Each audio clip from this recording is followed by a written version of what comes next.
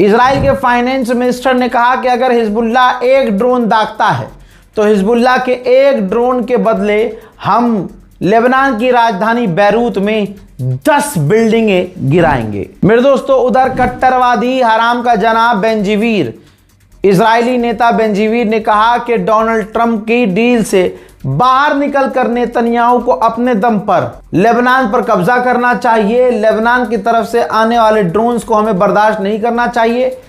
Netanyahu को Lebanon पर कब्जा कर लेना चाहिए। यहां तक कि अब आईडीएफ मीटिंग कर रही है, इजराइल की फौज मीटिंग कर रही है कि हिजबुल्लाह का अगर एक ड्रोन आए तो उसके बदले लेबनान के अंदर, लेबनान की राजधानी बैरूत के अंदर टॉप की टॉप बिल्डिंगों पर हमला किया जाए। अमेरिका के ऑफिशियल ने कहा है कि हिजबुल्लाह सीज फायर नहीं मान रहा है, सीज फायर को इग्नोर कर रहा है, लिहाजा अब बदले में इजराइल जो करना चाहे लेबनान में वो कर सकता है। उधर नेतन्याहू ने खुद वीडियो अपना जारी किया है जिसमें उसने कहा है कि हम पूरे फुल स्केल वॉर में हैं हिजबुल्लाह के साथ। हमने लेबनान में 300 से 400 हिजबुल्लाह के आतंकवादियों को कत्ल किया है और आगे भी हम हिजबुल्लाह को मारते रहेंगे, उनके लोगों को कत्ल करते रहेंगे। इजराइल ने अपनी औकात दिखाते हुए लेबनान पर बैन बॉम्ब, फॉस्फोरस बमों का भी इस्तेमाल किया है। हालात इतने बैरूत के यानी लेबनान के खराब हैं कि लेबनान की राजधानी बैरूत में रहने वाले